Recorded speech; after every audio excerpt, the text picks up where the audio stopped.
سبق نمبر 2، لفظ اور اس کی کیا اقسام ہیں۔ لفظ کا لغوی مطلب کسی چیز جو آپ کے منہ سے ادا ہو، بولنا، یا دوسرا اس کا معنی پھینکنا۔ یعنی اصطلاحاً لفظ سے مراد ہر وہ بات جو آپ کے منہ سے نکلے وہ لفظ ہے۔ وہ معنی بھی رکھتا ہو سکتا ہے اور بغیر معنی کا بھی ہو سکتا ہے۔ تو ایسا لفظ جو کوئی معنی اور مفہوم رکھتا ہو اس کو مستعمل یا موضوع کہتے ہیں۔ یعنی ایسا لفظ جیسا کہ کتاب، یہ معروف بات ہے، کتاب ایسی چیز جو جس کے اوپر کچھ لکھا ہوا ہو، قلم جس سے لکھا جائے، فرس اور اس طرح کی دیگر جو الفاظ جو اپنے اندر کچھ معنی اور مفہوم رکھتے ہیں ان کو مستعمل کہتے ہیں۔ دوسرے اس قسم کے الفاظ جن کا کوئی نہ معنی ہوتا ہے اور نہ مفہوم ہوتا ہے، جیسا کہ دیز۔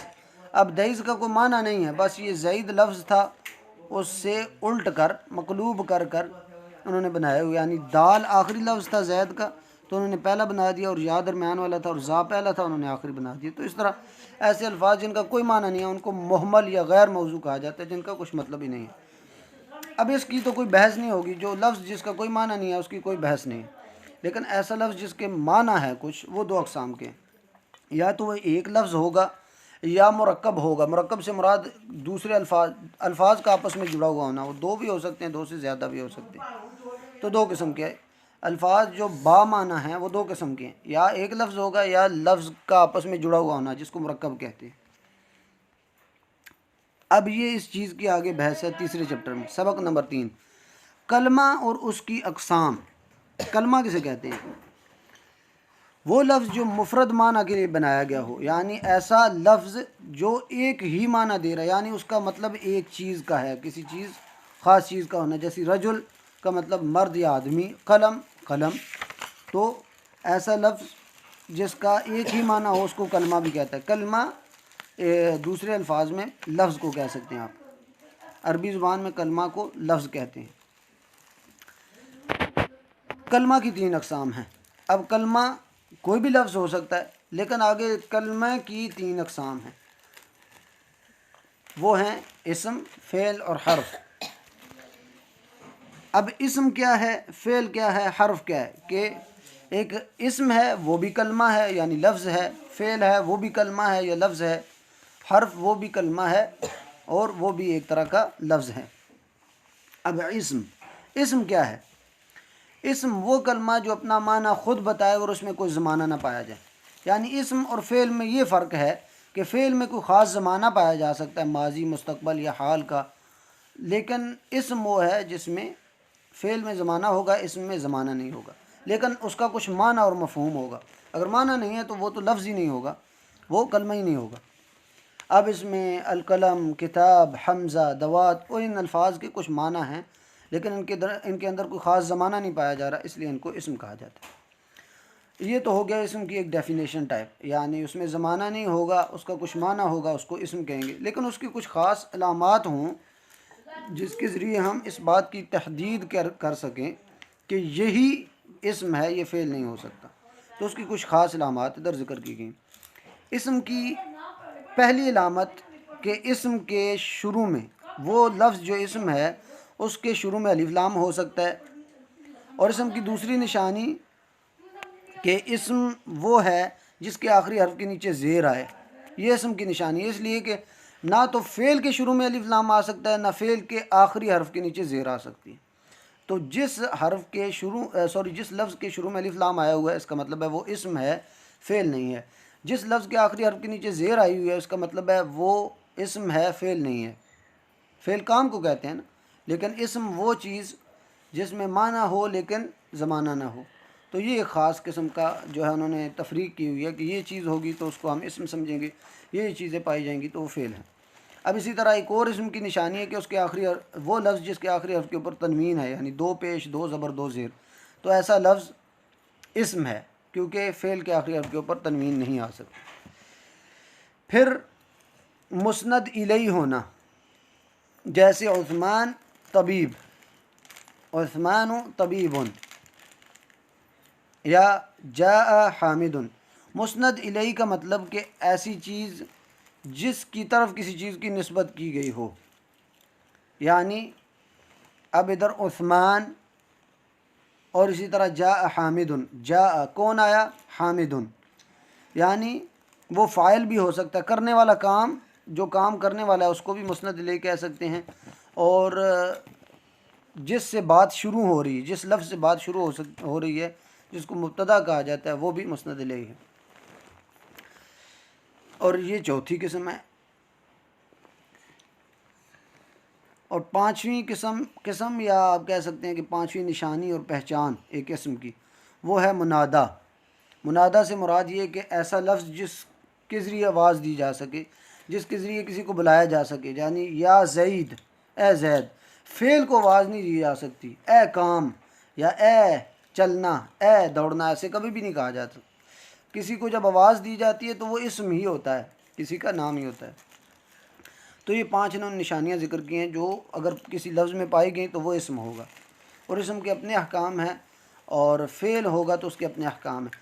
تو ان دونوں میں فرق کرنے کے لیے انہوں نے جو ہے کچھ پہچانیں ذکر کی گئی ہیں کہ یا تو شروع میں الف لام ہوگا، یا اس کے آخری حرف کے نیچے زیر ہوگی، اور اسی طرح یا آخر میں تنوین ہو، یا وہ مسند الیہ سے مراد، یا مسند الیہ سے مراد ایسی چیز جس کی طرف اس کی نسبت کی گئی ہو، جس کی طرف کسی چیز کی نسبت کی گئی ہو، تو وہ فاعل بھی ہو سکتا ہے، کام کرنے والا بھی ہو سکتا ہے، اور وہ چیز بھی ہو سکتی ہے جس سے جملہ شروع ہو رہا ہے۔ اسی طرح ایسے لفظ جس کے ذریعے ہم آواز دے رہے ہیں، کسی کو بلا رہے ہیں، وہ بھی اسم ہے۔ اب نیچے انہوں نے ملاحظہ ذکر کیا ہوا کہ اسناد کا مطلب ہے حکم لگانا۔ اب یہ اسم کی بحث تھی، یعنی اسم کی پہچان کیسی کی جائے گی۔ اب آگے فعل کی بات آتی ہے۔ فعل کیا چیز ہے؟ فعل کام کو کہتے ہیں، عمل کو کہتے ہیں، لیکن عربی زبان میں فعل سے مراد وہ کلمہ یا وہ لفظ جو اپنا معنی بھی خود بتائے اور اس میں تینوں زمانوں میں سے کوئی زمانہ بھی پایا جائے۔ یعنی اگر لفظ کوئی ہے، اس کا اپنا معنی بھی ہے لیکن اس میں زمانہ نہیں ہے تو وہ اسم ہے۔ لیکن ایسا لفظ جو اپنا معنی بھی بتا رہا ہے، اس کا کچھ خاص معنی ہو، مفہوم ہو، اور اس میں کچھ زمانہ بھی پایا جائے، یعنی یا تو ماضی کے متعلق کچھ کام کر رہا ہے، یا ماضی میں کام کر رہا ہے، یا حال میں ابھی کام کر رہا ہے ابھی، یا مستقبل میں کام کرے گا، تو اس کو کہا جاتا ہے فعل۔ یعنی اپنا معنی بھی بتا رہا ہے اور اس میں کچھ مفہوم بھی ہے، اور اس کے ساتھ ساتھ اس میں کچھ زمانہ بھی پایا جا رہا ہے، اس کو فعل کہتے ہیں۔ جیسا کہ لفظ آتا ہے نصرہ، اس کا مطلب ہوتا ہے اس نے ماضی کے زمانے میں مدد کی، اور مطلب اس کی خاص نشانیاں انشاءاللہ ہم بعد میں ذکر کریں گے کہ نصرہ سے کیسے پتہ چلے گا کہ یہ ماضی کی بات ہے، اور ینصرو کو کیسے پتہ چلے گا کہ یہ حال یا مستقبل دونوں کی بات ہو سکتی ہے۔ ینصرو میں حال و مستقبل دونوں پائے جاتے ہیں، یعنی وہ مدد کرتا ہے یا کرے گا، اور اسی طرح انصر یہ امر ہے یا حکم ہے۔ تو ینصرو اب یہ مضارع کا مطلب بتا رہا ہے، یعنی مضارع سے مراد یہ ہے کہ ینصرو اگر شروع میں یا آ گیا، اصل میں نون صاد را ہی ہے، لیکن اگر شروع میں یا آ گیا تو اس کا مطلب ہوگا کہ جی یہ ابھی حال کا بھی مطلب بتا رہا ہے، اور جو ہے مستقبل کا بھی، پریزنٹ کا بھی اور فیوچر کا بھی مطلب بتا رہا ہے، اور اس کی انشاءاللہ ڈیٹیل ہم پڑھیں گے کہ کیا جو ہے نا اس کی صورتیں پیدا ہوتی ہیں اور کیا کیا اس کے حالات بدلتی ہیں، جن کو صیغے بھی کہا جاتا ہے۔ اسی طرح انصر امر کے لیے آتا ہے، حکم کے لیے آتا ہے، یعنی انصر تم کام کرو۔ اب جو کام کرنے والا ہے اس سے یہ کہا جا رہا ہے کہ اب مستقبل میں یہ کام کریے گا، یعنی اب یہ کام کریں، تو جو ہے یہ ایک طرح کا مستقبل کے متعلق ہے۔ تو ماضی، حال اور مستقبل، یہ 3 زمانے ہوتے ہیں، اور یہ اگر کسی ایک لفظ میں پائے جائیں اور اس کا اپنا معنی بھی ہو تو وہ فعل کہلاتا ہے۔ اب فعل کی بھی 3 اقسام ہیں انہی زمانوں کے لحاظ سے، یعنی فعل ماضی ہوگا، یعنی ایسا فعل یا ایسا کام جو کسی نے کسی پچھلے زمانے میں یا پچھلے وقت میں کیا ہے، یعنی ابھی سے پہلے، یعنی ابھی جس حال میں ابھی میں ہوں اس سے 2 منٹ 3 منٹ پہلے، 1 منٹ بھی پہلے جو ہے وہ ماضی ہے، 1 گھنٹہ بھی پہلے ماضی ہے، اور 1 دن پہلے بھی ماضی، اور زیادہ بھی جو جتنا بھی ٹائم لے لیں تو وہ سارا ماضی میں شمار ہوتا ہے۔ تو وہ کام جو آپ ابھی سے پہلے کر چکے ہیں اس کو کہا جاتا ہے ماضی، فعل ماضی، یعنی وہ کام آپ نے پچھلے یعنی ماضی کے زمانے میں کیا ہے۔ جیسے کتبہ، یعنی اس نے لکھا تھا پچھلے زمانے میں۔ اسی طرح فعل مضارع کا مطلب ہوتا ہے کہ وہ فعل جو زمانہ حال و مستقبل دونوں میں کام ہونے کی دلالت کرے، یعنی مضارع کا مطلب ہوتا ہے ایک جیسا ہونا، ایک جیسا ہونا، یعنی ایک جیسا کس چیز میں کہ وہ لفظ جو حال پر بھی دلالت کر رہا ہے اور مستقبل پر بھی دلالت کر رہا ہے، تو دونوں کے لیے ایک ہی لفظ آ رہا ہے، اس لیے اس کو مضارع کہا جاتا ہے۔ ایک تھوڑی سی ایک آپ کہہ سکتے ہیں کہ اس کی ٹرم میں نے سمجھانے کی کوشش کی، لیکن مضارع سے مراد وہ فعل یا وہ لفظ جو استعمال کیا جاتا ہے جس میں حال کا بھی معنی ہو اور مستقبل کا بھی معنی ہو، پھر ہم سیاق و سباق سے اس کو پہچان لیتے ہیں کہ حال کی بات ہو رہی ہے کہ یا مستقبل کی ہو رہی ہے۔ لیکن چلیں، یہ 3 قسم کے فعل ہیں، اس کی ہم نے ڈیٹیل پڑھنی ہے انشاءاللہ، ایک ایک چیز واضح ہو جائے گی۔ فعل امر، امر حکم کو کہتے ہیں، وہ فعل جس کے ذریعہ آئندہ زمانے میں کسی کام کرنے کا مطالبہ کیا جائے، یعنی کسی سے کہا جائے کہ آپ کام کرو، تو اس نے ابھی نہیں کرنا بلکہ اگلے منٹ میں یا 2 منٹ بعد 3 منٹ بعد بھی کرنا ہے، تو وہ بھی مستقبل میں آ جائے گا، تو اس کو کہتے ہیں ایک طرح کا فعل امر۔ وہ فعل جس میں آپ آئندہ زمانے یعنی اگلے زمانے یا اگلے 2 منٹ 3 منٹ 1 گھنٹے کے بعد کسی کو یہ کہتے ہیں کہ آپ یہ کام کریں، تو فعل امر بھی ایک طرح کا مستقبل کے متعلق ہوتا ہے۔ تو یہ 3 زمانے پائے جا سکتے ہیں فعل میں، ماضی، مضارع جس میں حال اور مستقبل پریزنٹ اور فیوچر دونوں ہوتے ہیں، اور امر وہ جس میں حکم دیا جاتا ہے۔ وہ حکم کسی کام کے کرنے کا بھی ہو سکتا ہے، وہ حکم کسی کام کے نہ کرنے کا بھی ہو سکتا ہے، وہ انشاءاللہ ہم پڑھیں گے۔ علامات فعل، اب یہ تو ہو گیا فعل کی اپنی اقسام اور اسم کی اپنی جو ہے ترتیب تھی۔ اب ہم کیسے پہچانیں گے کہ ایک لفظ جو جملے میں پایا جا رہا ہے وہ اسم ہے یا فعل ہے؟ اس لیے کہ اسم کی اپنے احکام ہیں، اپنی اقسام ہیں، اپنے معنی ہیں۔ فعل کی اپنی اقسام ہے، اس میں زمانہ بھی پایا جائے گا، اس کی اپنی ترتیب ہے۔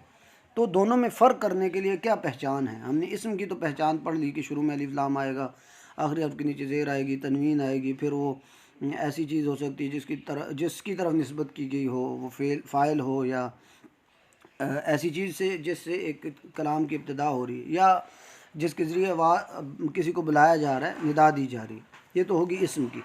اب فعل کی کوئی خاص پہچان ہے جن کے ہوتے ہوئے ایک لفظ کو ہم کہہ سکتے ہیں کہ یہ فعل ہے۔ ابھی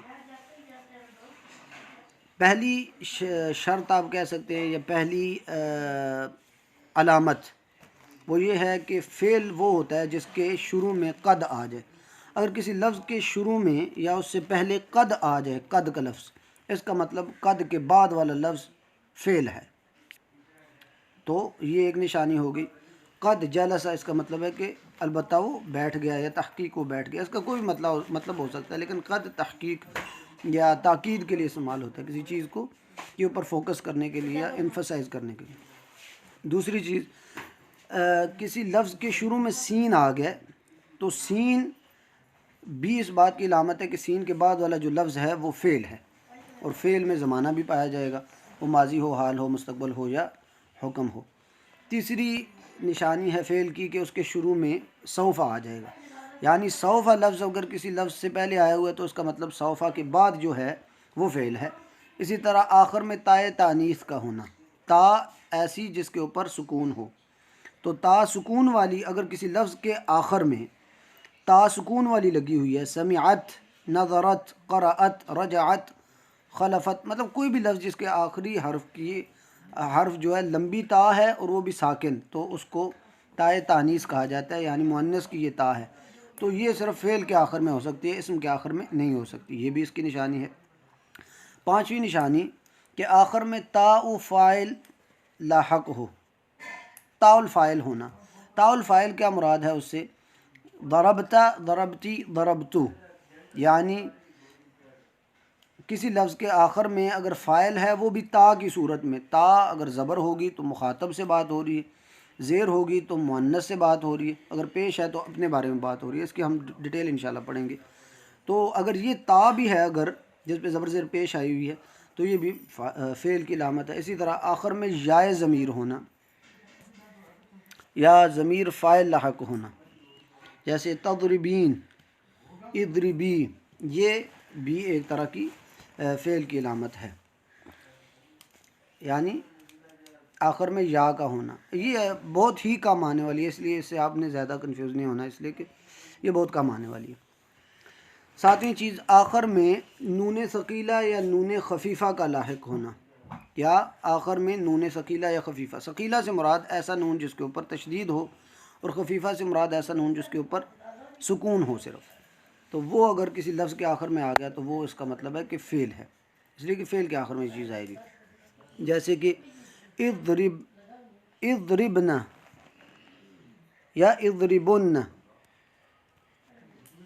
اضربن یہ آخر میں جو نون آیا ہے اس کا مطلب ہے کہ اس کے شروع میں جو لفظ ہے اضرب یہ فعل ہے. تو اس طرح جو ہے اس کی 7 انہوں نے نشانیاں ذکر کی گئی کہ اگر یہ چیزیں پائی گئیں تو ایک لفظ اس سے پہلے جو آیا وہ اس بات کی نشانی دے رہا ہے یا علامت بتا رہا ہے کہ اس کے بعد جو لفظ آئے گا یا پہلے جو لفظ آئے گا وہ فعل ہے. یا قد آ جائے شروع میں، یا سین آ جائے، یا سوف آ جائے، یہ شروع میں آئیں گے. یا آخر میں تا تانیث آ جائے، یا تا الفاعل یعنی زبر پیش زیر والی. اور اسی طرح یا آخر میں آ جائے، یا نون ثقیلہ یا خفیفہ یعنی نون جس کے اوپر تشدید ہو یا نون جس کے اوپر جزم ہو، تو یہ بھی فعل کی علامتیں ہیں. تو ان میں سے کوئی ایک علامت پائی جا سکتی ہے، ضروری نہیں ہے کہ زیادہ ہوں، کوئی ایک بھی علامت ہوگی تو اس سے پہچان سکتے ہیں. اگر آپ کو یہ علامتیں نہیں بھی یاد تو آپ کو اگر اسم کی علامتیں یاد ہیں تو آپ پہچان سکتے ہیں کہ اسم کی یہ علامتیں اگر پائے گی تو اسم ہے، اگر وہ نہیں علامتیں پائی جا رہی ہیں کوئی اور چیز ہے تو اس کا مطلب فعل ہے. تو اس کو دیگر ذرائع سے بھی انشاءاللہ ہم پہچان سکتے ہیں، اس کے بعد میں ڈیٹیل آئے گی. اب ایک لفظ 3 قسم کا ہو سکتا ہے، یا وہ فعل ہوگا یا وہ اسم ہوگا، اور اس کی ہم نے تقسیم پڑھ لی اور نشانیاں اور علامات بھی پڑھ لی. تیسری ایک لفظ حرف ہو سکتا ہے. حرف سے کیا مراد ہے؟ یعنی وہ لفظ یا وہ کلمہ جو اپنا معنی کسی کے ساتھ ملائے بغیر نہیں دے سکتا.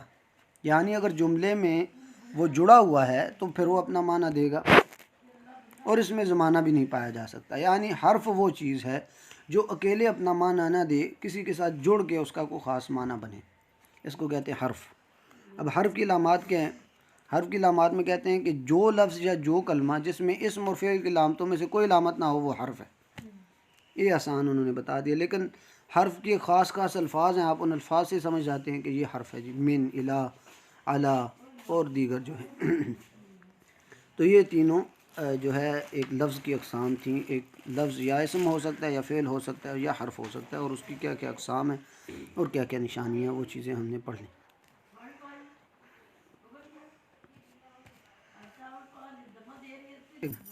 اب یہ انہوں نے یہ آخر میں جو خاکہ سا بنایا ہوا ہے اس میں آپ نے بتانا ہے کہ یہ لفظ اسم ہے اور فعل ہے، اور کون سی اسم کی علامت پائی جا رہی ہے جس کی وجہ سے ہم اس کو پہچان رہے ہیں، یا کون سی فعل کی علامت پائی جا رہی ہے جس کی وجہ سے ہم اس کو فعل کہہ رہے ہیں. جیسا کہ یہ پہلا لفظ ہے الامتحان. اب یہ اسم ہے، کیسے ہم نے پہچانا؟ ایسے پہچانا کہ اس کے شروع میں الف لام تھی، اور الف لام اسم کی نشانی ہے. اور اسی طرح آپ ان سب پہ اپلیمنٹ کر لیں. المطر، اس کے شروع میں الف لام ہے تو یہ اسم ہے.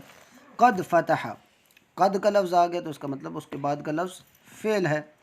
من طین، اب من جو ہے اپنا کو معنی نہیں دے رہا، لیکن تین کے ساتھ جب مل رہا ہے تو وہ من اپنا معنی دے رہا ہے. یعنی تین مٹی کو کہیں گے، مٹی سے یا گارے سے. تو سے کا مطلب ہم کیسے پتہ چل رہا ہے؟ جب من تین سے مل رہا ہے تو من ہو گیا حرف اور تین اسم ہے، اس لیے کہ تین آخر میں جو تنوین آئی ہوئی ہے تو تنوین کس کے آخر میں آتی ہے؟ اسم کے. اسی طرح تفتحت، اب تفتحت اس کے آخر میں دیکھیں تا سکون والا ہے، تا سکون والا یہ کس کی علامت ہے؟ فعل کی، تو یہ فعل ہے. سوف تعلم، سوف جس لفظ کے شروع میں آ جاتا ہے وہ کس کی علامت ہے؟ کہ سوف کے بعد والا لفظ فعل ہے. اب اسی طرح خبزن، آخر میں تنوین آ گئی ہے، تنوین کس بات کی علامت ہے؟ اسم کی، تو یہ اسم ہے. اسی طرح الا، یہ بھی حرف ہے. سیقول، اب شروع میں سین آ گیا تو یہ بھی کس کی علامت ہے؟ کہ اس کے بعد وہ لفظ فعل ہے. قد کیا ہے؟ قد حرف ہے یا حرف توکید آپ کہہ سکتے ہیں. اسی طرح المداد، شروع میں الف لام آ گیا تو یہ اسم ہے. تو اس طرح آپ نے مختلف الفاظ قرآن سے لے لیں، حدیث سے لے لیں، جو بھی ہے تو آپ اپنے سامنے رکھیں اور اس میں پریکٹس کریں کہ جی یہ اسم ہے اور اس وجہ سے، یہ فعل ہے اور اس وجہ سے ہے، اور یہ حرف ہے اور اس وجہ سے.